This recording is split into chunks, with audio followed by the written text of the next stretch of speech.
Dear students, आज का हमारा डिस्कशन का टॉपिक है कपट या फ्रॉड, जो कि हम स्वतंत्र सहमति यानी कि फ्री कंसेंट टॉपिक के अंतर्गत पढ़ रहे हैं। मैं doctor Archana Tiwari, SPC government college Ajmer. अब जैसे कि हम ऑलरेडी देख चुके हैं कि फ्री कंसेंट का मीनिंग क्या है, कौन कौन सी ऐसी पार्टीज़ हो सकती हैं जो कि कंसेंट देते टाइम अपने आप को एक बंधन में महसूस करती हैं और साथ ही साथ उनकी कंसेंट को फ्री नहीं माना जा सकता। तो ऐसी 5 बातें हम ऑलरेडी डिस्कस कर चुके हैं। तो यहाँ पर जो तीसरा पॉइंट है वो है फ्रॉड या कपट। तो कपट का मीनिंग होता है कि कोई भी ऐसा कार्य है जिसमें कि एक पक्षकार किसी अन्य पक्षकार से कोई ठोस लाभ अनुचित या दोषपूर्ण साधनों से प्राप्त करता है, तो उसे हम कपट कहते हैं। यानी कि made knowingly or without belief in its truth or recklessly careless whether it be true or false is known as a fraud। तो इसकी अलग अलग परिभाषाएं दी गई हैं कपट की। धारा 17 अनुबंध अधिनियम 1872 के अनुसार कपट करने से अभिप्राय और उसके अंतर्गत निम्न कार्यों में से कोई भी ऐसा कार्य है जिसमें अनुबंध के एक पक्षकार द्वारा या उसकी मनोकूलता के अनुसार या उसके एजेंट द्वारा दूसरे पक्षकार को या उसके एजेंट को धोखा देने के उद्देश्य से या उसे अनुबंध करने के लिए अभिप्रेरित करने के आशय से किया गया है।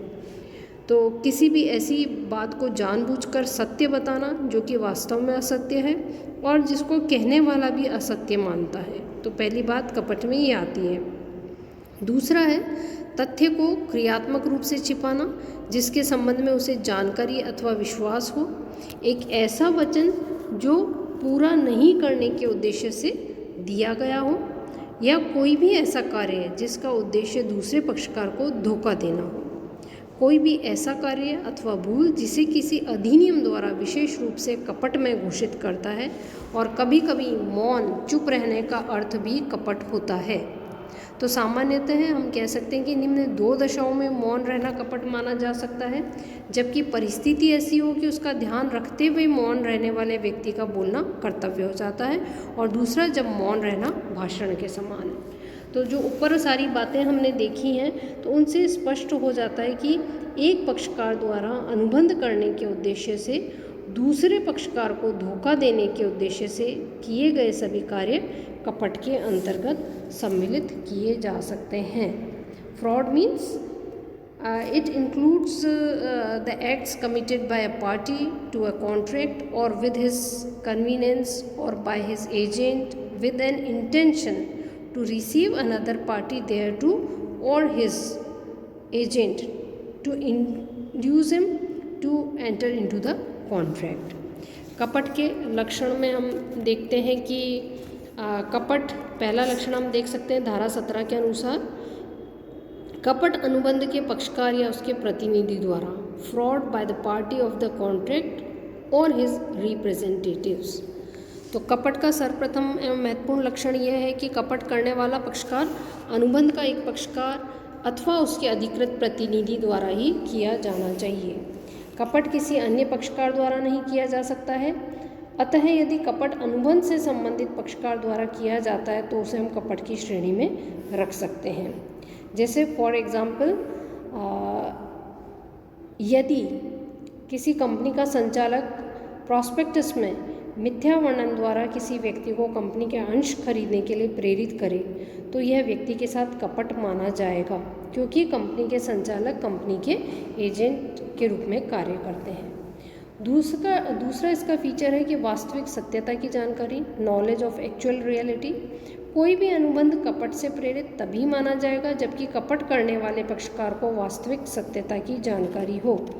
तो यदि पक्षकार जो जानता है और वही कहता है, तब तो उसे कपट की श्रेणी में नहीं रखा जाएगा। नेक्स्ट आता है धोखा देने के उद्देश्य से कपट। किसी भी बात को कपट की श्रेणी में तभी रखा जा सकता है जबकि एक पक्षकार का अनुबंध करने के अभिप्राय से दूसरे पक्षकार को जानबूझकर धोखा देना होना चाहिए। दूसरे पक्षकार को वास्तव में धोखा होना, actual deceit to another party. किसी भी अनुबंध को कपट द्वारा प्रेरित तभी माना जाएगा जबकि एक पक्षकार द्वारा दूसरे पक्षकार को धोखा देना और वास्तव में दूसरे पक्षकार को धोखा हुआ हो तो वह उस धोखे से प्रेरित होकर ही अनुबंध करता है। सत्य बात का असत्य प्रदर्शन या सुझाव। यदि किसी सत्य बात का असत्य प्रदर्शन किया जाता है तो कपट की श्रेणी में आता है।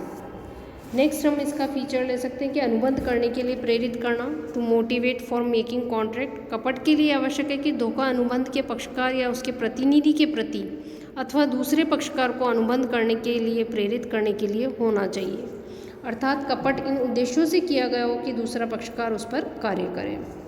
फिर है संबंधित पक्षकार को वास्तव में हानि हो। कपट द्वारा प्रेरित अनुबंध तभी माना जाएगा जबकि कपट के कारण अनुबंध से संबंधित दूसरे पक्षकार को वास्तव में हानि हुई है।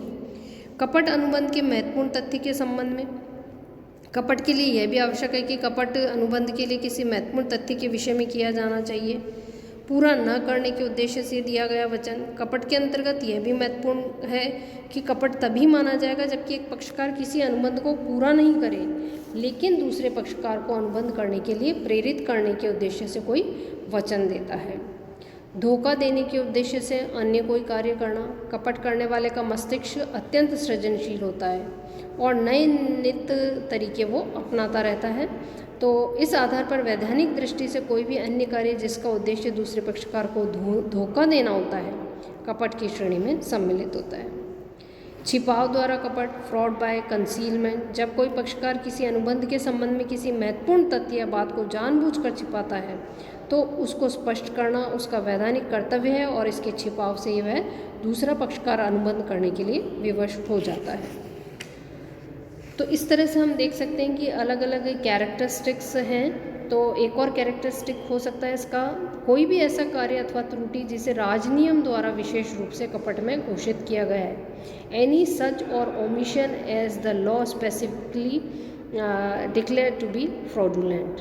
तो देश में कई प्रचलित अधिनियमों को, कई कार्यों और त्रुटियों को जनहित में विशेष रूप से कपट में घोषित किया गया है।